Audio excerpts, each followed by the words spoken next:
One of the special opportunities we have with Project Generosity is being able to serve and give to those in our community. And today I have asked Tabitha to join me and just share a little bit about the story with she and her husband Jesus and their 3 daughters and how we met and got connected through Project Generosity. Last year, Tabitha, the first time I heard from you was an email the 1st of December, and Tabitha had sent us an email and she said, "Do you ever help with gifts for children?" At that point, we had finished selecting the families we were going to help last year with Project Generosity when we got her email. So I asked Pastor Brad, well, what should I do? And he said, let's go ahead and connect. And what did we end up being able to do for your family last year? You blessed us with everything, like winter stuff that I asked for the girls because we came from Florida and we didn't have anything really, and your church has really blessed us with more than what we've asked for last year. And I just want to express one of the things that I have appreciated about Tabitha from the very beginning. When I asked for sizes and gift ideas for the family, first she just gave me ideas for the 3 girls. They have 3 beautiful daughters.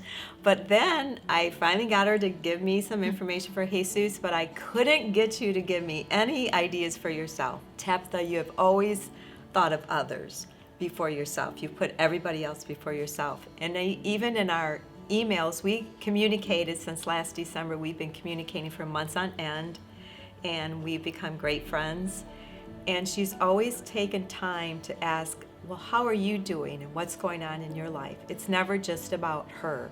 And that is a huge difference in being able to bless somebody like Jesus and Tabitha and their 3 girls in our church. Last January, following Christmas, at the time, you were living with your dad and grandma, and through some unfortunate family situations, which sometimes happens, they had to move out with a day's notice.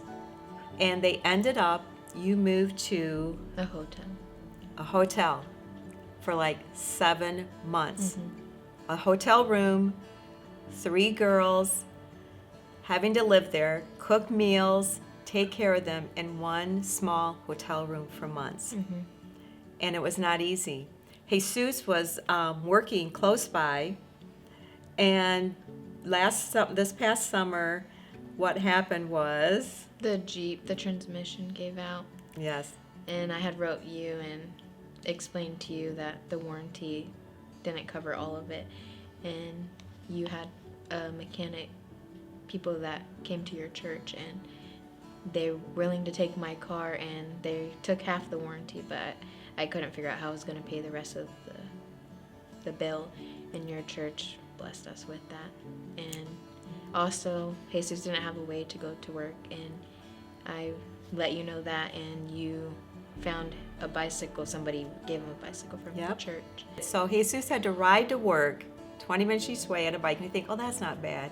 But then Jesus was working 12 plus hour days in the heat of the summer. So it was pretty exhausting. Yeah. And a couple of individuals who had also heard about the issues that happened with their Jeep were able to donate a little bit to help with that too. And then your grandma, she passed away. passed away. And she left the house to my father, and he moved us in, and now we're blessed, and we have a roof over our head, and we're doing pretty good. Something we need to share with people is that it was not easy for you and Jesus growing up.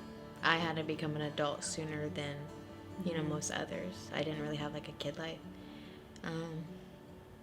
My parents struggled with drugs.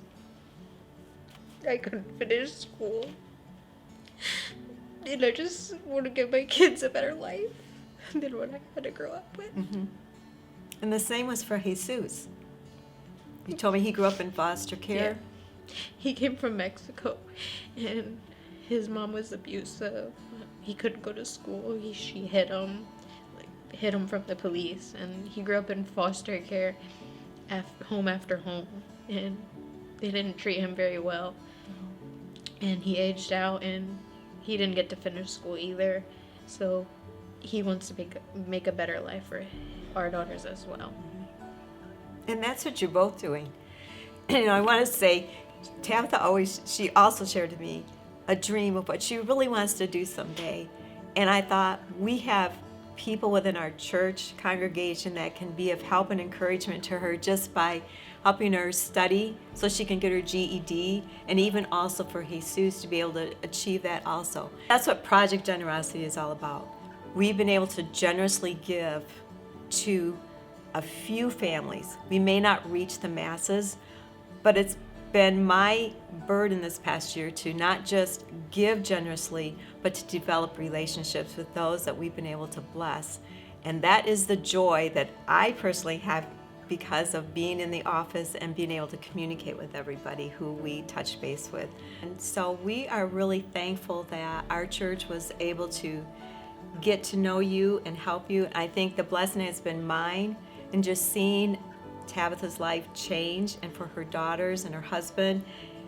You've come to North Point. Mm-hmm. Yep.